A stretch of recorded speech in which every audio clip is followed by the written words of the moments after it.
Ladies and gentlemen, tonight's performance will include terrible puns, sexy penance, and extremely potent glue sticks. All this and more on a very romantical episode of Created Things.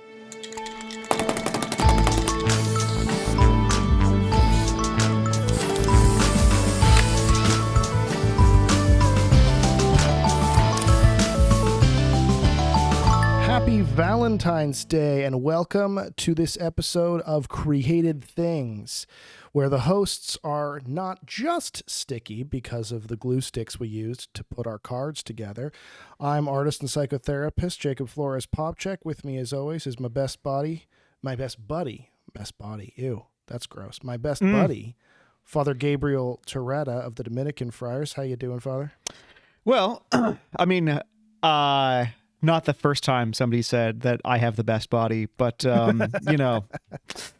I guess doing a little bit better because of recognizing how widely acknowledged that is, which is cool. Sure, yeah. 9 out of 10 dentists say. What are you... So for the non-video watchers, Father Gabriel is like swigging out of what looks to me on this end like a full wine bottle. What are you drinking? It does look like that. It is a bubbly water bottle. This is how you home make your bubbly water, just like the pioneers did, you know? Oh, sure, yeah. Yeah. It's like you churn your butter, you bubble your waters, you milk your cows. These are the things that you do. So yeah, there you go. I do most of those things. Well, maybe the reason I messed up the intro is I am drinking alcohol. You know how much I like to have thematic beverages, so I am having a passion fruit margarita during this particular episode because it's a very passionate episode of the podcast. Now, this gives me an occasion to talk about one of my very favorite things, which is also seasonally appropriate, topically appropriate, which is that, like, my only introduction or presentation of the passion fruit forever was like, it's like the fruit motto of Brazil. It's like sexy ladies, bikinis, passion fruit. It's a fruit full of passion. It's a whole kind of idea. Where it turns out that, like, the name of the fruit is because your New World missionaries who come and find it where they'd never seen it before are like, wow, the flower of this fruit looks like the marks of the passion. Right. Literally, the stigmata is on this flower, so we're going to name it after the passion of the Christ. The passion of Christ fruit. Not the Mel Gibson movie. But no. So just like passion of Christ, the OG not actual of the Christ. passion. Yes, exactly. So it's like, I'm just going to have this, like, passion of the Christ margarita, which is very seasonal, for any season. I think I like the passion fruit because I feel like it sort of emblemizes both sides of Catholicism. You have the passion of Christ, and then you do have the sexy lady drunken carnival side of things, and you kind of get both. And you kind of get both when you have a passion fruit margarita. You get them both at once, which I respect. I did direct a very ill-fated passion play once in college. Did you really? The Jesus actor and I took selfies drinking passion fruit smoothies. So yeah, he was like drenched in blood, like crown of thorns, everything. And we were just like sitting there, like him shirtless and we were just sipping passion fruit smoothies. It was a good time. It's yeah, that's pretty much how college plays work. Oh, it was a rough time, but hopefully what will not be a rough time is this episode, which I've been really, really excited for because, you and I have, without bearing the lead too much, you and I have kind of a fun artistic history together in regards to Valentine's Day cards. And then beyond that, again, I don't want to bear the lead at all. I'm a huge fan of Valentine's Day cards and card making because I feel like it's this weird area where everybody universally has an experience of making something, regardless of how creative they feel. Everybody has like folded a piece of paper in half and drawn a heart on it and given it to someone, even if it was just their mom or something because their teacher made them. And so I think it's this cool kind of reference point for creativity and also creativity without a standard. Like kind of anything is allowed in a fun way. And then on top of that, I'm just sort of obsessed and always have been with I mean, if you don't know this by now from listening to the, episodes of the podcast we've recorded so far, then I don't know that you're ever going to learn it, but I've always been, super excitable about anything festive at all in regards to any holiday, no matter how small. It's weird. You keep that pretty hidden, but I feel like with one thing and another, I have pieced that together. Sure, yeah. It's a Sherlock Holmes situation. I'll explain later, but don't worry. Right. Yeah. I mean, to the degree that I even love things like Groundhog's Day, I'm like, we have to go hard on Groundhog's Day. That is one of the best movies of all time. So yeah, there it is. Valentine's Day is particular because it just has this weird aesthetic that's always been associated with it. Like truly just bizarre imagery, always united around the same exact color palette. So there's this weird sort of artistic consistency going back even to the 1500s, but the imagery changes so dramatically and yet the traditions don't. And so it's almost like, and again, maybe I'm jumping the gun too much here, but it's almost like seeing the iterations of a logo of a different company, like a certain company. So like you see, like Coca-Cola's logo or Apple's logo in the, 60s and the 70s and the 80s. And you see how it like changes little by little, but it's still centrally the same vibe. And it's just them revisiting what makes that vibe work, but keeping their colors intact and keeping their basic font intact and things like this. And I feel like Valentine's Day is similar, where something like Christmas has gone through these huge shifts, as we've talked about, in terms of the aesthetic associated with it and the messaging associated with it. Valentine's Day has just always had this kind of freakish, quirky aesthetic to it. And so, I mean, we'll probably get into some of the history and stuff of different things today, but mostly I'm interested in just talking about the actual creative, artistic aesthetics associated with this random day in frozen February, and then like our own experiences kind of just with making things, making crafts and cards and those little kind of quirky elements that are associated with the day. What was your kind of, do you have any memories of growing up with this, of making any cards or doing any kinds of like Valentine's Day-y things when you were in school or anything like that? I'm just curious what your experience of that was. Yeah, definitely. I mean, I have strong early associations with like pink palette, cheap construction paper and crayons, and being taught how to cut a heart that opens and folds, etc. Definitely strong memories of that. There's an interesting shift at some point. I don't exactly remember when this happens in my childhood, when I sort of like basically crap the bed on Valentine's and just start getting like 50-cent boxes of pre-printed like whatever equivalent of Paw Patrol Valentines, that are pre on discount for somehow, because like everything is misspelled and half of it's in like illiterate Chinese or something. So there's this sort of switch, but which probably happens when I'm in like 7th and 8th grade. That seems like when most things become cynical and dark. But definitely early memories of like, cutting out these random things, and then like that sort of effect of being told like, okay, if anyone's going to distribute Valentines, you have to distribute them to the whole class, and so everyone makes these little like Valentine's Day boxes, and then like that are basically like a Kleenex box that you put more construction paper on, and then there's this kind of solemn ritual where everyone goes around and they drop those little Valentine cards into everybody's box, which is sort of charming. It is a ritual, though. I mean, that's a kind of, I mean, that wasn't even something I thought about coming into this episode, but there is kind of a ritualistic aspect to it beyond just the sort of ritual of, yes, it's the holiday and we know it comes on the same day every year and all that stuff. But there is a certain amount of like pageantry and minor liturgy associated with some of this stuff.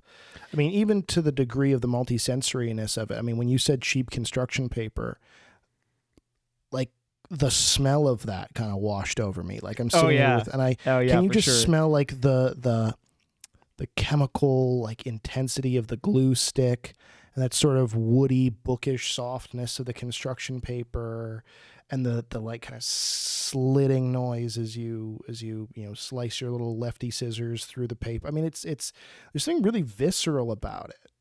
Yeah, yeah, and at the same time, it's such a strange, like, at least is what we do it right now in America. Like, it's such an interesting cultural place because it's basically a holiday that only exists. Like, its only rituals are teacher enforced, right?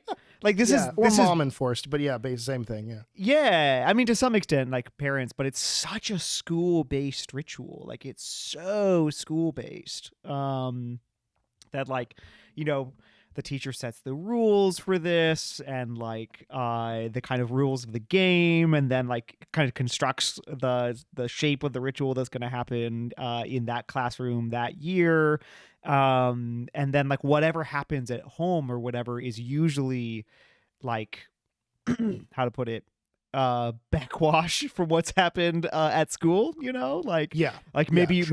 maybe you make Valentine's at school for your parents or for your family members or whatever, Hmm, if that's hmm. part of the project or whatever. But really most of this takes place at school, which is just a really interesting and kind of weird idea. I mean, and obviously until we're talking like until I don't know, maybe 16 or something like that, maybe a little bit earlier. But after that, it obviously shifts dramatically. But until then, it's this like, I don't know. Do you think that means, how would you put that? Does that mean that the experience of an adult's Valentine is really the primary reality here? And that it's so school oriented for children because the primary reality is really for adults? Or is it just that these are actually kind of two different things? There's like what kids do, which is located where kids are at the time, which is mostly in school. And then there's what adults do, which is, you know, fairly unrelated. I think it's a third thing. I think it's a third thing where you know there is this weird sort of psychological impulse that adults have, especially Western adults. You might correct me. This might be really, really present in the East, but I haven't noticed it as much. But there is this weird psychological impulse that I've observed in Western adults where we really get off vicariously lying to children or like manipulating children towards positivity and magical things and innocence. Sure. Like we really enjoy it, almost like we're sort of like, well, I'm too cynical for this, but maybe I can get one last high by watching this kid not be too cynical for this. Down to like weird random things. Like I read some post the other day about, some dad who, you know, the kid asked, they were at a diner, and the kid asked where the balloons at the diner came from, and the dad just made up this story about the magical farm where the balloons grow.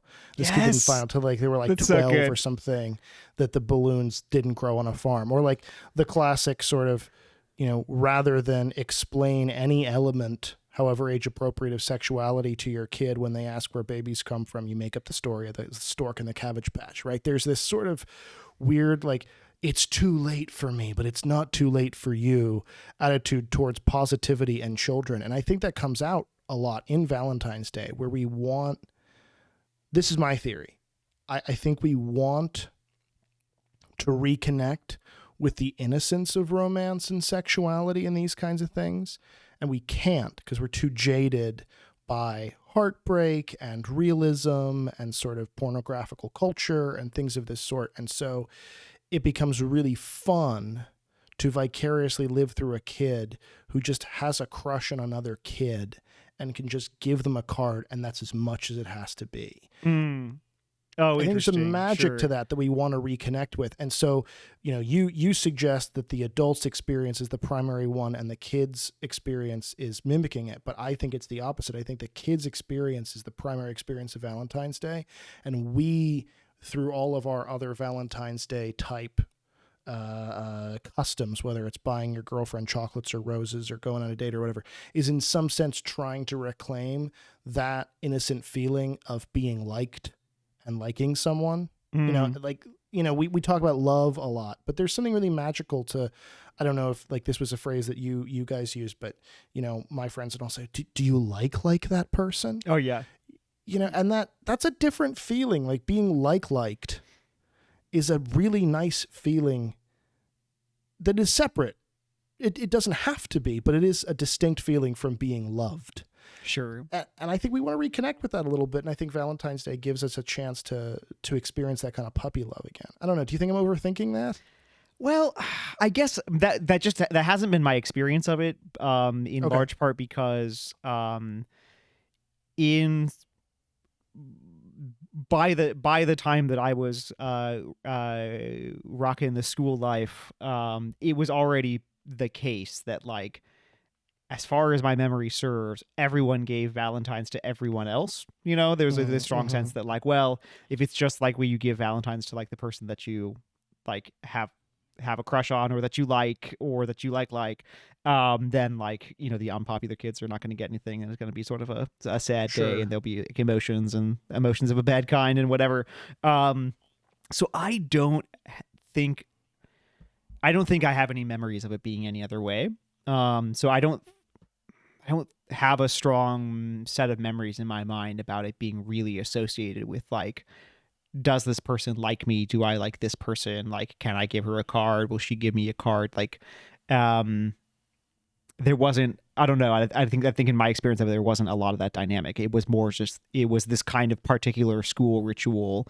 And then, like, what's associated with at home is, like, or outside of school, is all things in that orbit. So it's the mysterious chalk hearts, and, like, which are of course profoundly mysterious, and then, like, other kinds of candies like these, that are just, like, basically the normal size the normal candies that you would eat at other times, only slightly more expensive and, like, shaped like hearts. So there it is. Yeah. So I think as far as, like, child experiences and memories of Valentine's Day, like, that's really the thing, that besides, like, watching The Simpsons, and, like, oh my gosh, what's his name, the nerdy character, there's a sad dorky character, who's given up. Yeah. Millhouse. No, it's a different one. I'm looking at his name. Anyway, but there's this amazing scene where he has a Valentine that says, "I choose you," and I think of this all the time. And Ralphie has a Valentine's. I choose you, and takes it way too seriously. So yeah, like, that's been my experience. So I don't see. It seems more like actually strictly disconnected from the thing that happens, like, once puberty starts. Well, I don't know. I mean, I would argue that that's where the school part comes from, right? Because I'm this teacher, and I don't mean to, like, say kind of a PC culture thing, but, in the most liberal possible definition of sort of PC culture or whatever. I'm a teacher, and I'm sitting here, and I know some of the kids are going to get Valentines, or at least I suspect some of the kids are going to get Valentines because this is a tradition, and because some kids have crushes on other kids. So then I've got to enforce this sort of unilateral equal opportunity. Everybody's got to get a Valentine now. That is the part that I think is sort of state issued. But I wonder if there's a mustard seed of genuine, authentic romance somewhere in there. If not, if only between, like, the 2 or 3 most popular toddlers in the room. Exactly right. That may well be the case. Yeah, that may be the case. But I guess that's part of what makes it such an interesting, like, holiday, for the way that it's celebrated in, I don't know how long it's been, but the last, say, 50 years in America.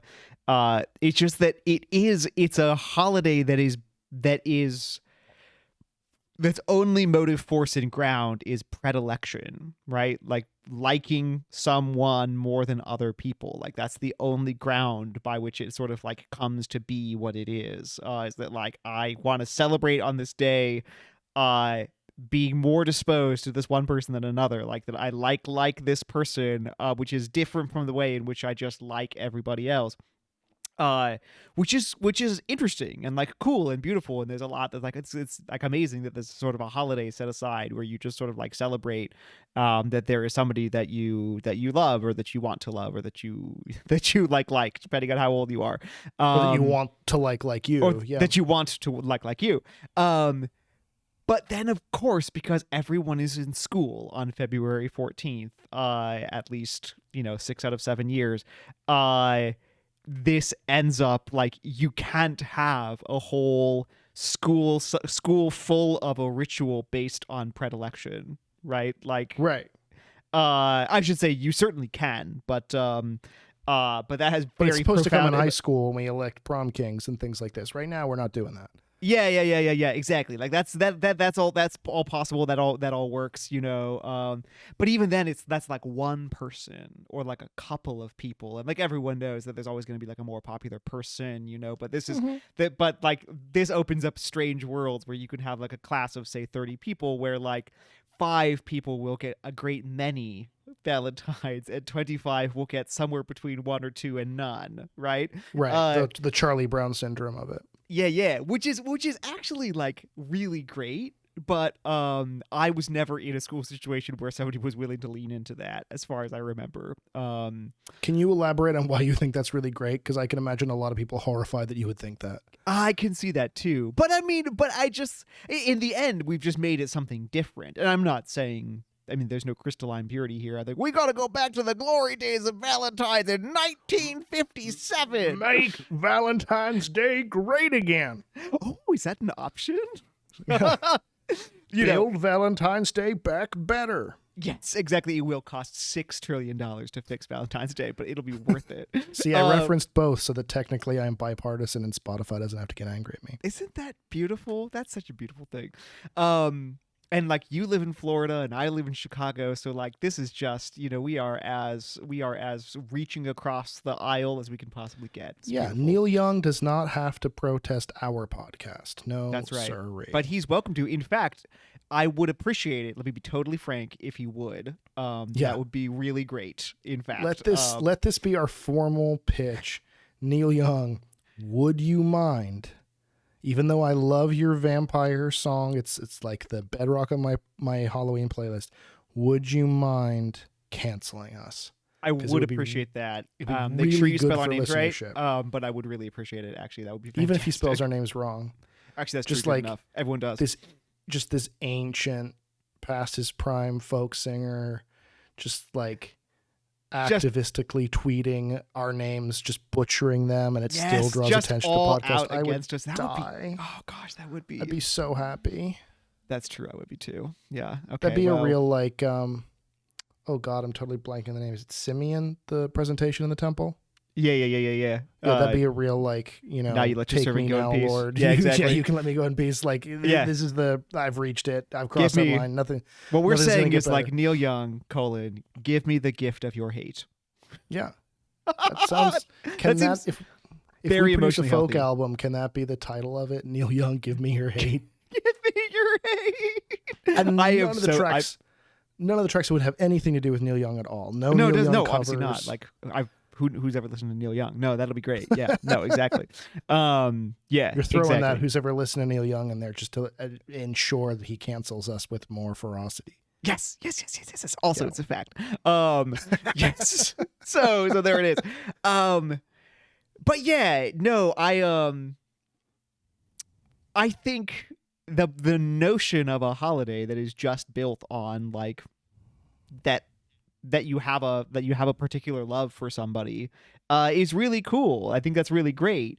That will mean that some people receive more of this particular love than others, and that will have consequences. So if it's like a big and public thing, then that could be like really bad and awkward and painful and difficult.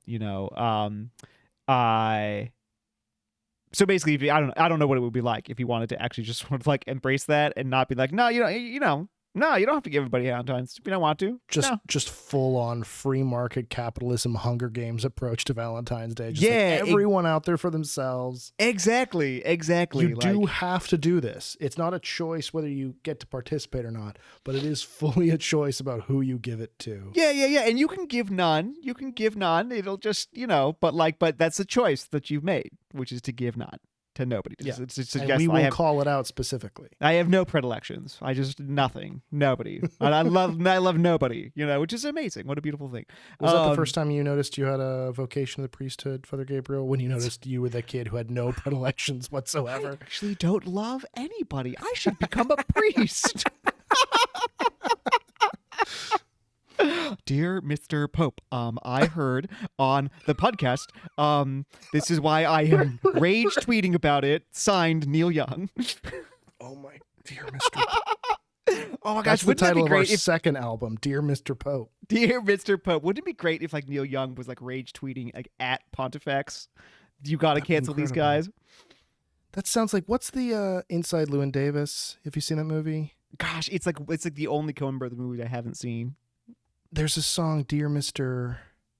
something, where he sings it with Justin Timberlake. Oh God, that's gonna drive me crazy. But the melody is going through my head now because you've replaced it with Dear Mr. Pope. Dear Mr. Pope. Ba-ba-da. That'd be so freaking funny. Welcome. Holy crap. But isn't that interesting, to go back to the topic at hand? Isn't that interesting that I sort of opened this episode talking about how making a card is one of the few universal experiences that most people have of making something, really truly making something. And it's the one day a year exclusively focused, narrowly, as you're saying, on predilection. And what does that say about humanity? That most of our experience of actually participating in the creative act, in art making, is inspired by liking someone and wanting to be liked. Which makes sense. I mean, it would make sense that that particular love is the inspiration and motivation to want to create something. And even if it's just, technically it's kind of a school assignment at that point because everyone in school is doing it. But still, it makes sense that you would be moved to create something that it's individual, that it becomes something particular to you, you've made it special, motivated by some sort of particular love that you have. That seems completely reasonable, intuitive to me. What I think is cool though is about is how weird Valentine's can get, right? Not just sort of in the historical sense, which I do want to talk about because there are some freakazoid Valentines out there. I mean, if you just Google weird vintage Valentines, it is truly a delight. You could spend hours. So good. Yeah. But even just the act of, I mean, like you said with Ralphie saying, I choose you, the sort of need, the compulsion to include a pun in it and design your Valentine around a pun and have a theme and a weirdness to it. There's a big spectrum of I drew a red heart to here's a I don't know, a manatee, and it says, will you be mine-a-tea on top of it? You know what I mean? That's Yeah. That's a spectrum that I kind of delight in a little bit, in a quirky way, that people can have that much fun with it. It is this sort of obligatory state-sanctioned assignment, as you keep saying, but there's such a window of free expression in it that I kind of love it. Yeah. That is really great. Does it totally get replaced by the Hallmark card, after basically college? Well, so I would say yes, except it's like the meme. Yes, but actually no. So like you, I had very early experiences of Valentine's Day. Now I was homeschooled. I was a homeschooled socially awkward weirdo. So I didn't have it as sort of state sanctioned as you might have done. I was a state sanctioned socially awkward weirdo, so there it was. Oh, fair enough. Yeah. So but I was briefly little kid married to the daughter of our mutual friend and colleague Mike Aquilina. Great fantastic! theologian. Of course you were. Yeah, that makes Great sense. theologian and angelologist Mike Aquilina, and we were his daughter and I were briefly child married when we were 3 and 4 respectively. And Yeah, that was when you that was when you were living in the backcountry of India. Is that right? right. Yes, exactly. Yeah, good. Yeah, your child Backcountry. brides. Yeah, I respect Back in that. Calcutta. Yeah, Yeah. so we were we exchanged many Valentines of varying degrees of creativity, many terrible poems. That's beautiful. Wow. Where I rhymed mice with nice, for instance. Hey, I mean, that is I can tell you right now, the great bands of my high school period, like Bush and Limp Bizkit, would have been profoundly moved if they had thought of rhymes as excellent as mice and nice. So Well, I'm glad to hear that. But this is, by the way, at extra hilarious because of course, like, Mike Aquilina is actually a pretty talented poet. You know, he's published a couple Right. books of poetry and all of this. So Right. it's like, this is extra written excellent. like, what is it, a Grammy award winning song for Stop, what's I his didn't know that. name, and yeah, who's the guy who does Run Around Sue? Elton John, Yeah, Elton John and Mike Aquilina teamed up. Now I forget his name, Neil Young. but yes, Neil Young. It all comes back to It all Neil comes back to Young. Neil Young. I do Cancel it. me, Neil. Cancel me, Daddy. But he Gross. no. So I was briefly child married to her, and then out of sheer cringe, like retrospective cringe, I couldn't take it anymore. So I completely rejected all things to do with Valentine's Day and card making. That was for babies, and that was gross and weird and terrible. And then I made it to high school, and I had some very weird alternative theater friends in high school, and I don't often, I try not to mention names in this podcast because so often I do so in a negative way, and I don't want to bash people directly. It's the one sort of boundary that I try to sort of kind of keep. But I'll mention this name because I'm speaking positively. There was this friend of mine, Grace, who really popularized in the friend group just giving cards to people on their birthdays and on Valentine's Day, not because you had a crush on them, but because you just like genuinely gave a shit about them on kind of a deeper Oh level. yeah, that's great. And the cards she would make would take hours and hours. And I still have my favorite one of hers. It's in a drawer, but she literally got like a defunct melted Nintendo DS. Nice. And she like covered it with blue electrical tape and like pink stickers, and then like sewed like plastic craft store ivy all around it, and put foam letters on the inside so that when you sort of opened the DS, you could open it like a card and there'd be it was the craziest thing I've ever seen. It was and she just gave it to me, I think for Valentine's Day, maybe my birthday, but she just gave it to me. And I remember thinking, and this is, I think, is why I have this perhaps illusion of Valentine's Day being a thing that has the power to connect us back to the innocence of loving somebody. Because I remember being like so kind of taken aback by this, because I had become this sort of like, no, like crushes are for babies and flirting is for babies and all this stuff. And I was such a jaded little asshole. And I remember just the innocence and the self-possession and the confidence that this woman had to like walk up to me on a stage in a theater class and hand me this freakish performance art Nintendo DS thing. And I just remember being so moved by both the fact that she would take the time to make it for me, and then also like, again, the confidence and self-possession that she would have to make it for anyone. Right. And, yeah. and Right. that really like cemented, I think, to this day, a premise regarding cards and card making and the act of making and the cutting of the paper and the using of the glue stick and the smells and the sounds and the viscerality of that. Like, I really have a profound respect for it, mainly because of her. And now, even now as an adult, my wife at her work, there's a woman who the second you're hired, she's not a manager. You know, she's not a higher up. She's like the lowest ranking employee on the totem pole.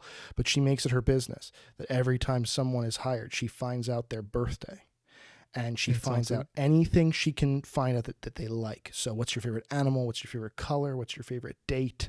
You know, these kinds of like and she will put together these, I mean, truly like Ted Kaczynski manifesto level birthday cards, all hand done with intricate little like cartoonish drawings of whatever your favorite animal and your favorite fruit and your favorite snack are. Does And she explain the problems of technocracy?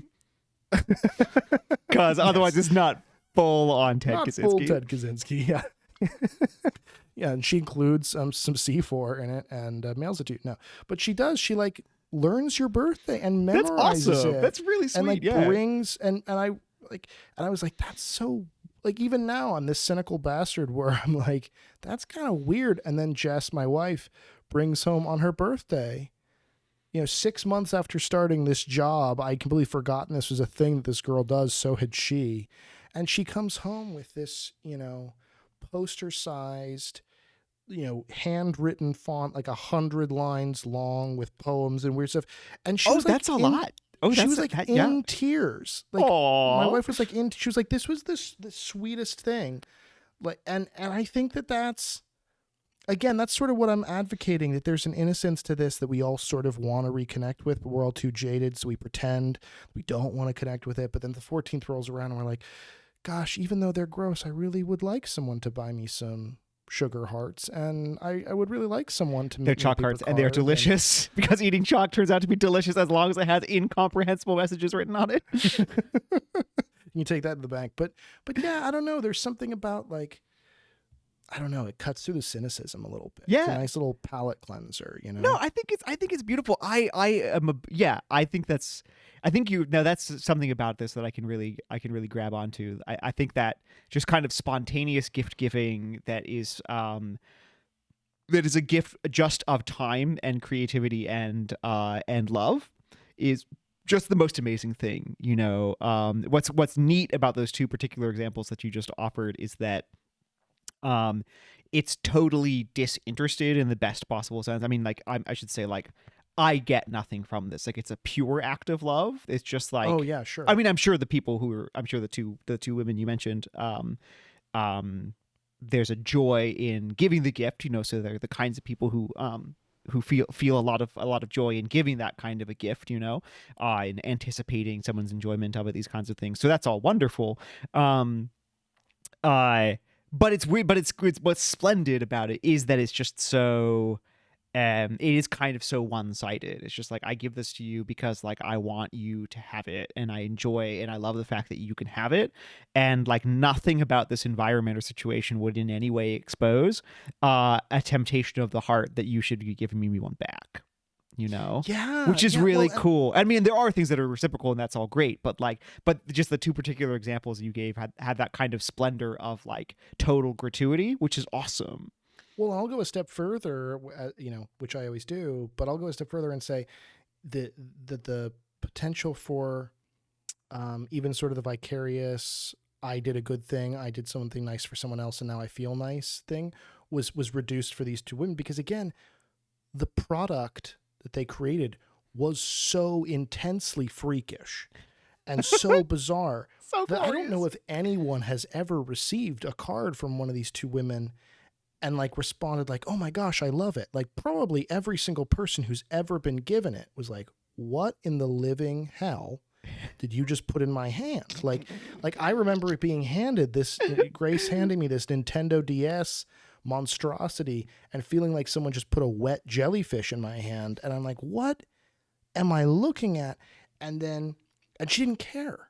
She didn't care. She was just like, this is for you. I made this for you. And it was in the privacy of like, no one can see me and judge me, in the privacy of my room or the back of the car or whatever it was, over the next day or so, that I was like, I don't know what to do with this, but I love it. Right? That's awesome. And so it was truly, deeply, passionately, mystically one-sided, in the sense that there couldn't even be any sort of a vicarious joy of seeing my face light up or something like that.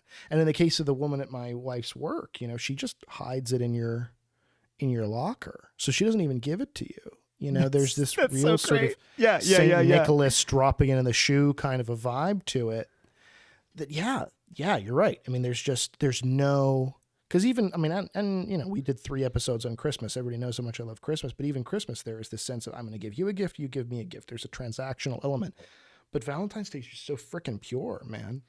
Although at the same time, like normally there is, right? Like normally, you know, if you have a relationship and you're giving Valentine's Day cards in the relationship, like I mean, there is an expectation that like each party gives some kind of Sure, communication, sure, right? Like so it's not there is something particular about the examples that you're giving, and like that's the kind of fun thing about Valentine's Day in like a particularly like a younger context or some of these like sort of off kilter kind of contexts is that you can do that, be like, yeah, no, I didn't need an excuse, I just gave it to you, yeah, yeah, you know, and that's it. You yeah, know, it's which is great. badass.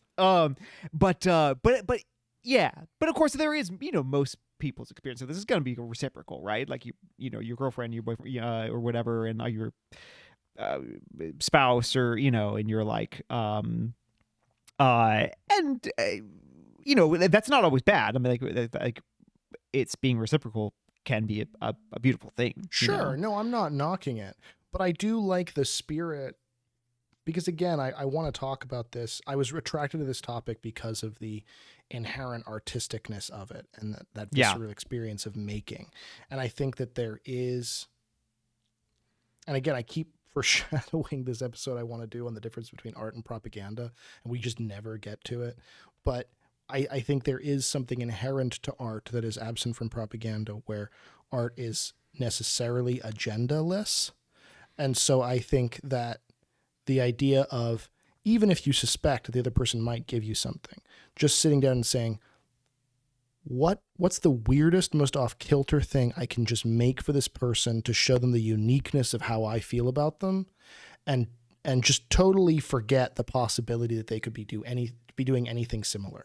And I think what a cool artistic prompt that is. And I really want, I mean, I normally try to sort of organically, we never do it artificially, I don't think, but I normally sort of try to hold the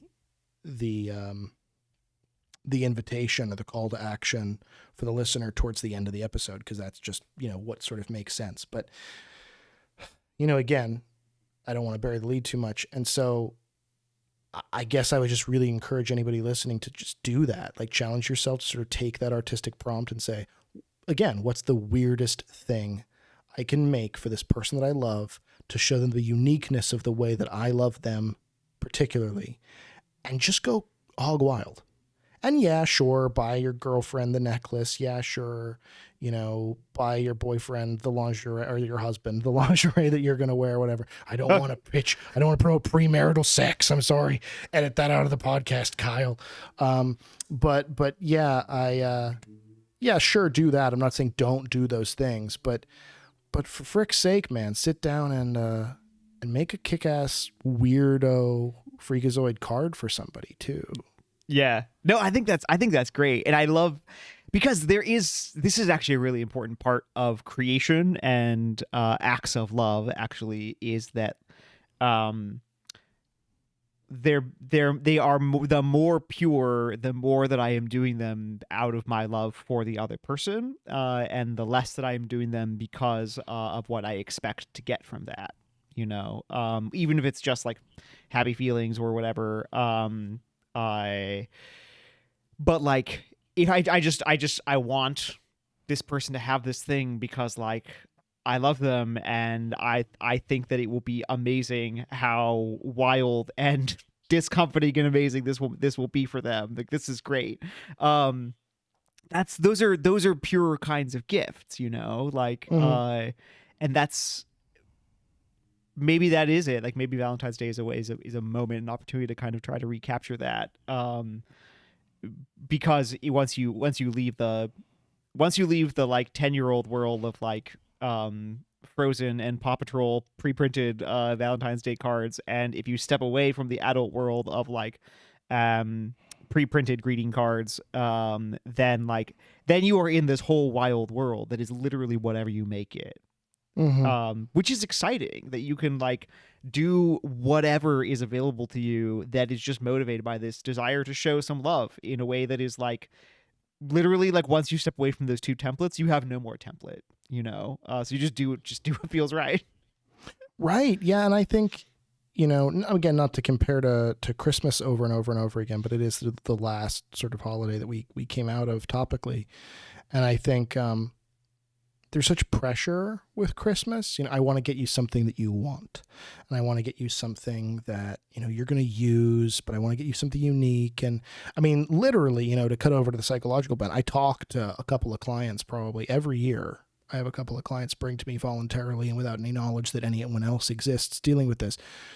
They will come in with profound stress and anxiety over getting someone the right Christmas gift and feeling like a failure and a fraud for not knowing exactly the right thing. Right. But Valentine's Day could contain that, but I don't think Valentine's Day cards can contain that.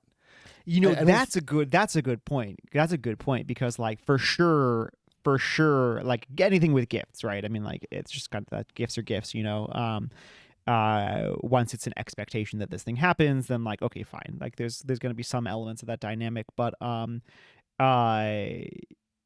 that's at least a possibility. But you're totally right about the card. Cause like mostly it's just kind of, it's as an adult, right? It's just some sort of pre-printed thing, that has a more or less embarrassing, motto on it, in more or less embarrassingly, flourished, curly pink script, and that's that. People look at it once and they throw it away, right? Sure. Yeah. So but you could use it, right? You could use it though as a prompt to do something just totally weird and completely unexpected with zero pressure on it, because even if someone expects you to give them a card, exactly. Even if someone expects you to give them a card, they cannot expect what you're gonna do because it's gonna be so different. It's gonna be so kind of intentionally weird and unique and personal to you and your particular relationship, your particular love for one another, or friendship, or whatever kind of love you want the card to represent. And there's just no expectation. It's just creation for creation's sake and for the other's sake. And I mean, there's something really, really pure. I keep saying this, but there's something really, really pure in that, and kind of it's sort of simultaneously, no pun intended, the heart of what I think authentic romance is all about, but it's also, I think, the heart of what being an artist is all about. Just creating for creating's sake, and to a slightly lesser extent, creating for the sake of the person who you're going to give it to, and letting that motive drive it and kind of go crazy with it. That's so awesome. I feel like I just have to bring up this amazing Valentine's Day card experience that we had together. I almost completely forgot about that. Yeah. We have to bring this up. So, 2018. God, was it 2018? Yes, 2018. That's a hell of a long time ago. So 2018. It simultaneously feels like longer ago than it should, and also like way more recent than I thought this was. I think of myself as like a high schooler when this actually happened. Yeah, it's like I was basically 12 and it was amazing. So in 2018, Valentine's Day fell on Ash Wednesday. And one of my very dear friends, Brother Clement Dickey, Dominican, he is one of these guys who saw this coming a full year ahead. Like Ash Wednesday 2017, we're talking, I remember like we just walked out of Ash Wednesday Mass, and in the evening, and we're talking, and he's like, hey, in 2018, Ash Wednesday is going to be the same day as Valentine's Day. And like at that moment, we're just like, oh my gosh, we have to do something, So he and I, we were parochial vicars, like, so working at a parish together. And we had this idea, like, we have to do something for this. And so we start right away, like like a year in advance. We're like, this thing is going to be called Lent is for Lovers, and we're going to have a whole Lent program where like all we do is like we lean super hard into this coincidence of Ash Wednesday and Valentine's Day, and give people like have this whole campaign. We made these like daily videos about like just talking about the way in which Lent in fact is for lovers and like what it's about, how the passion is about love and all these things. And it was like so fun. We had this like big, everything started with this big, like the weirdest possible idea. It's like a penitential romantic date night at church food thing that we It's ran. just genuinely like the most freakish possible idea. Everything about it was like, so we were just like, let's just like lean into this like scary too much. It was incredible. Like we had like, there was like Right, news because coverage there it was this so weird. Right, because I mean, your basic observation, right, was it starts with the two dates coinciding, and then you sort of click on, wow, there is sort of a shared space in the Venn diagram here of passion and love and sacrifice and the sacred mystery of sexiness and all these things, and that's all in Valentine's Day and that's all in Lent. We could really do some shit with this, and then that extends into, well, people are obliged as Catholics to hardcore fast on Ash Wednesday and Good Friday, like hardcore fast, but people are going to be depressed and feel weird because they want to like have a nice Valentine's Day meal with their so like beloved. could we do something romantic and sexy and like set up like a Valentine's Day party that included like fasting elements for people that day? Yes. And then could we also make videos come out of this and everything? It was the most beautiful sort of snowballing I've ever seen a ministry or a parish program take. It was just crazy. It was amazing. It was absolute glory. And but at the time, like right away, when like this, like in 2017, like right away, we both have this idea, like it's gonna be called Lent is for Lovers, and then we're gonna have this like we're gonna like make Valentine's Day cards for this. We're gonna encourage people to give each other like Lent is for Lovers Valentine's Day cards. It's gonna be the real deal. So then comes the time as like we're heading towards this. Then we end up asking you, like, would you design this for us? Like, would you design for us a Valentine's Day card? And it was just, for me, it was this powerful experience of like, I talk and think a lot about like the church wanting to be a patron of the arts and like what's it like to be a good patron of the arts and these kinds of things. And of course we paid you the absolute bare minimum so that you would starve to death, which was great. And to show our love. And but just like, how do you actually be a good patron? And like that was for me a really cool experience of like, having a good artist sort of teach me about being a better patron, because like we kind of thought, oh, it was just going to be like, well, just draw like a, like a heart and then like I don't know, like an arrow, and then like they'll just put Lent is for Lovers on it and that'll be great, But you came in and you're like, no, we got to sit down. We had this like long talk for like an hour maybe about like. Yeah, because I really saw the potential of this. You guys had sort of conceived it as a little bit of a one-off, and I saw in it just such potential for a spiritual outlet for some really weird and interesting and rare but very valid points to be made. I mean, I was and am a huge kind of nerd about the theology of the body, which I have to redefine every episode in case it's someone's first episode, but is the the church's teaching, Pope St. John Paul II's teaching on sort of the mysteries and sacredness of human sexuality and the body and man's capacity for love expressed through the body and all these sorts of things. And that's such a important aspect of Lent, and yet it's so often forgotten because most people's experience of Lent is just sort of pretend to be sad for a while and eat a piece of fried fish and right. And so right. I saw like, wow, there's so much potential here. So if we're going to do that, let's really freaking do it. So let's sit down and have, a full like 2-hour long branding conversation where we identify key audience and we identify, all of our ideals. And one of the things I said to you really early on, because you talk about just a heart and an arrow. And I think you guys had started to say something like that to me. And I said, no. Like, I will figure out what the imagery is. That part's my job. I want you guys to just tell me all the things that ideally this would be, and like all the weird things this would evoke, even though those things might not go together at all. And you guys this is still the most fun branding project I've ever had, because you guys came back with, I think you said you wanted it to be spiritual and romantic, of course. And then I think Father Clement said he would love it to be kind of like 70s, and just have that kind of vibe of like 70s retro grungy, maybe even like a t-shirt. And then you went further and you were like, well, it'd be really cool if it was like a tattoo.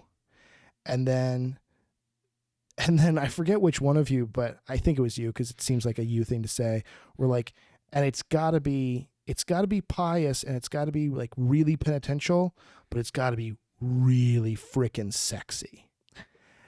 And I feel like, yeah, I mean, that had to have been you, right? Clement would never say anything like that, but that was like, oh my God. And I just walked away with with like circles literally football fields apart, having to then be asking myself, how am I going to take these very, very distant circles and turn it into a Venn diagram and find that shared space?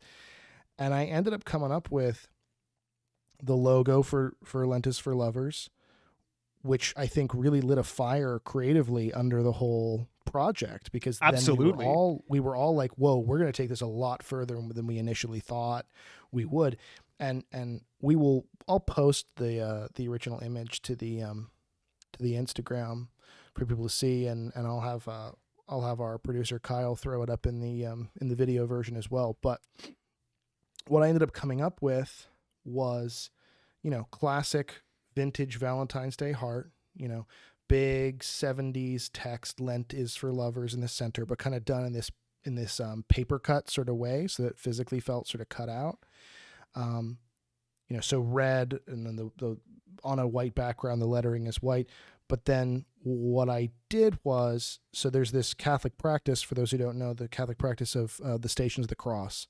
And you can do it anytime, but we mainly all do it on Lent. And it's this process of going to a church or a place where it's been sort of mapped out in a garden somewhere, and you walk a few steps and you encounter some kind of icon or artistic representation of one of the chapters, so to speak, one of the events in Christ's passion and death.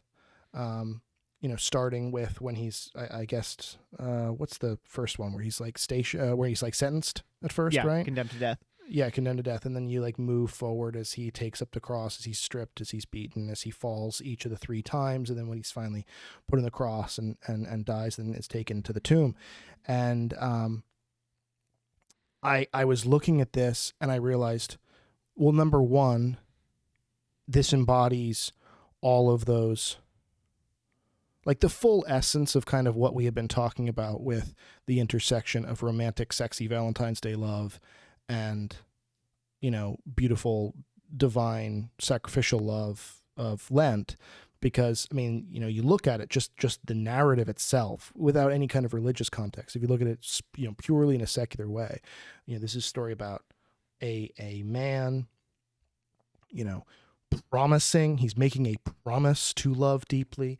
He is physically stripped, right? I mean, there's something inherently kind of sexual about, both rightfully and wrongfully, being stripped, and then the piercing of the heart and the bleeding and the love, and even when Christ dies, right? I mean, we often translate it as it is finished, but that's not actually what he says, right? The actual correct translation is it is consummated, is the last words he says before he surrenders his spirit and he passes from this life. And so there's this tremendously erotic sort of subtext to the whole process of the Stations of the Cross. And I don't say that lightly. I mean, again, for any kind of Catholics who might be listening to this who are a little bit more pearl clutchy, I mean, Pope Benedict says this, right? He says God is fully agape, but he is also fully eros, right? So there is something truly and genuinely, authentically erotic about the passion of Jesus Christ. And I'm reflecting on that and the fact that those themes are so present in this practice of the Stations of the Cross and are connecting with that. And then it occurs to me, holy shit, there are 14 stations. And it's February 14th. And I have this idea, and I ended up hand making this lace to back the little heart, your classic lace border around a Valentine's Day heart, but I made it black because you guys want it to be sexy, and also black is, penance, right? And in the lace pattern is literally each one of the stations of the cross bordering this heart. And it is to this day like my favorite thing I've ever designed. Yeah, it's yes, mine as well. It's like my jaw hit the floor when I saw it, because it was just so much, 1,000 times more what I always wanted than I ever knew. Like there's just this real splendor. You realize like this is what real artistic creation is like, where like we had this long conversation. We really understood each other about like what I want, what you want, like what we want this to do, like what the desires are, like why we want all these things. And then what came out was like something so inexpressibly perfect, that like I could have been left alone for 1,000 years and never would have been able to come up with this, but it was exactly what I always wanted, and it was like, in fact, like a sexy, penitential, devout tattoo Valentine's Day card. And it was like, it was perfect. I mean, it was perfect, like absolutely perfect. If I'm the kind of person who would do these things, I would have gotten a tattoo. It's absolutely perfect, Which I still kind of want to do. I have on our schedule for topics I want to cover, tattoos as a subject, and I would really, really, really like to actually go get like some kind of small tattoo together and just like record the episode while we're having the experience. I think that'd be the greatest tattoos, thing getting them. That's just the whole podcast. We're just getting a tattoo, some noises. Come on, that'd be freaking nuts if we did. But anyway, we can have that conversation off air. I don't want to overstate myself at all, because again, I'm just kind of an okay artist, and I was at that point just an artist who was really starting out professionally. So not to overstate myself at all, in the words of Russell Brand, it's not for me to say I'm a white sexy space Christ, but you can say it if you want. But you're talking about how you could have sat there for 1,000 years, and you wouldn't have been able to like come up with something like that. But when you saw it, it was exactly what you wanted.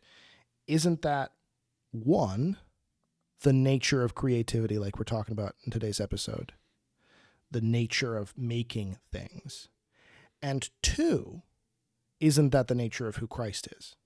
Because we did sit there for thousands and thousands of years. Yeah, and we couldn't come up with anything anywhere near this amazing. And like, this is what I was always trying to, I was teaching at a university last semester, and sort of an introduction to Christianity. And something I was always trying to get across my students is like, no, this is the whole nature of like revelation, is that, and like, why God had to prepare the human person for like thousands of years of direct public revelation, even before like all the stuff before that, however many hundreds of thousands of years or whatever with a human being, is it took like thousands of years of direct revelation to kind of begin to get people ready to the place where they could sort of receive something so insanely amazing. Right. Like I could never get history, there, but like just even to be able to receive how insanely amazing this was. Sure. I mean, you can sort of, from an artistic perspective, you can sort of, in a certain way, describe all of salvation history. That is, from the moment man arrives on the planet to the moment that Christ shows up, as sort of this great big cosmic branding conversation. Right? Like we're sort of sitting down with God and we're saying, I think this is what we want. We'd really just like a king. And he's like, okay, no. I'll tell you what you want. You just like think big with me for a minute. Like, let's just talk. Let's like trade ideas for a little while. And there becomes this conversation between humanity and the divine that bounces back and forth and has lots of weird, which mostly boils down to like, I hate you. You're not my dad. Right. And right. it got me like, that's 90% of the art clients I work with are just, I mean, you were the exception that proves the rule, right? I mean, like, I hate you. You're not my dad. Right. 90% of my art clients are just like, I hate you and I want to pay you about half as much as I'm paying you, and why can't you have it done yesterday, right? So I mean that's very much the relationship of humanity to God. And we're sitting there, we're bouncing ideas back and forth, and there's lots of periods of revision and editing, and the client sending it back to the creative, that is the creator, and saying, no, we don't like this, do it again. And then he finally shows up with the final product, and it's the Christ, and it's everything that we didn't know we needed. Right. It's the great kind of cosmic Valentine's Day card. And in this very small way, I mean, again, I always feel I have in my head, and this is my own private sort of mental health battle, I have in my head that there's some kind of very scrupulous, snobbish person listening to this podcast, which God only knows why they would still be listening at this point, just like rolling their eyes on a like GIF track sort of a thing, like constantly just rolling their eyes at how over the top mystical we, and especially me, go with some of these things. But I think there's just this element, small as it is, of sitting down with a glue stick in one hand and a pair of lefty scissors in the other hand and some smelly construction paper in front of you. I think there's an element to that is just so profoundly Christological and is so profoundly, and that's not radical to say, I don't think. I mean, that there's a component of creating that necessarily reflects the creator, but frick, that's cool. Yeah. Yeah. No, that's exactly right. I think it's exactly right. I think that's really well put. I don't really have anything to add to it because I think you put it the way you need to put it, and I think that's just perfect. Can I just tell a totally unrelated, like my favorite way I ever spent Valentine's Day story really quickly? Sure, why not? I mean, I just finished my passion fruit margarita, and we're about an hour 8 past, but screw it, I don't care. Okay, so here it's brief. So my best friend in the order, he was, when I was in Cincinnati, he was stationed like a sort of easy drive away, and so we would try to get together, once a week, once every couple of weeks, just to kind of keep in touch and keep each other sane and all of that. And so at one point we'd scheduled this, like we're like, okay, this is gonna be great. We're gonna like get together on like a Tuesday night, and we're gonna do, like, we'd heard about escape rooms, but we'd never done an escape room, so we're like, we're gonna do like, or we didn't. That's it. We didn't know what we didn't know what we were gonna do yet. We're gonna get together, and then my friend looks at the date, and he's like, "Oh man, that's February 14th. Like that's Valentine's Day. So like we can't do anything because it's just gonna be a bunch of like Valentine's Day couples like taking everything up." We're like, "Oh man, okay, dang." So we're like, "Okay, let's do something that's totally not at all Valentine's Day-y. So let's go out and get some dinner, and then we'll go to an escape room." Which, of course, was the most Valentine's Day possible thing we could have possibly done. Yeah, of course it is. And so we show up to this escape room, which is like one of these really big ones. Were you, paint the picture, were you in full habit or no? No. We were just in lay clothes, so we didn't want to freak people out too much. And you're in your civvies. Exactly. And so there's like 6 couples, and they're all couples. I know there's more than that. It's like 7 or 8 couples. They're all couples except for like me and my good friend. And then there's like one guy who's clearly there with his mom, who's like 17 buddy. And there with his mom, and he is not happy about it. We're just like, even those 2 fat losers over there got dates. He's clearly upset. But so we go, and it's absolutely amazing. It was still the best escape room I've ever been in my entire life. And we sort of got to wrap up the whole thing and everything, and like all these happy couples are like, oh, it's because we won, and it was all great. They all like this. They had this amazing Valentine's Day experience, and we'd look at each other and be like, well, our attempt to not do Valentine's Day kind of failed, but it was also really fun. You stumbled into the incredible reality that is Valentine's Day. That's it, which we did not know, but we did, in fact. And then there's also popularized by the show Parks and Recreation. February 13th, the day before Valentine's Day, is, according to that show anyway, Galentine's Day, where a woman goes out with all her girlfriends and they exchange tokens of their friendship. And then February 14th is reserved for, romantic love. But I would quibble with that. I think that February 14th is about loving on people however you love them, whether it's, godly love, or whether it's friend love, or whether it's romantic love. And I think you should make cards for all those people. And I think if you're a parent, you should help your kid make a card for Jesus for Valentine's Day. And I think that if you got a best friend, you should sit down with your glue stick and your lefty scissors and make a card for your best friend on Valentine's Day. And if there's a mean, old, creepy lady who you work with at work, who's just like a mean old lady, you should make her a card for Valentine's Day. And you should make your husband or your wife a card for Valentine's Day. Hell, you should make cards for your children and give them cards for Valentine's Day. Or if you run a parish, you could start a Lent is for Lovers campaign, and you could give cards to your congregation for Valentine's Day. But you should give cards for Valentine's Day, because as we're talking about here, there is something profoundly godly in sitting down and making art for art's sake. There is something about being creative that images the creator, and there's some really just pure and chill and off-kilter and weird about making a card specifically. And so I invite you to do it. I encourage you to do it. I encourage you to maybe spend a few hours on Google, like I said, looking up your vintage Valentines for inspiration, because the puns are atrocious. And as always, we encourage you to go forth and create cool things.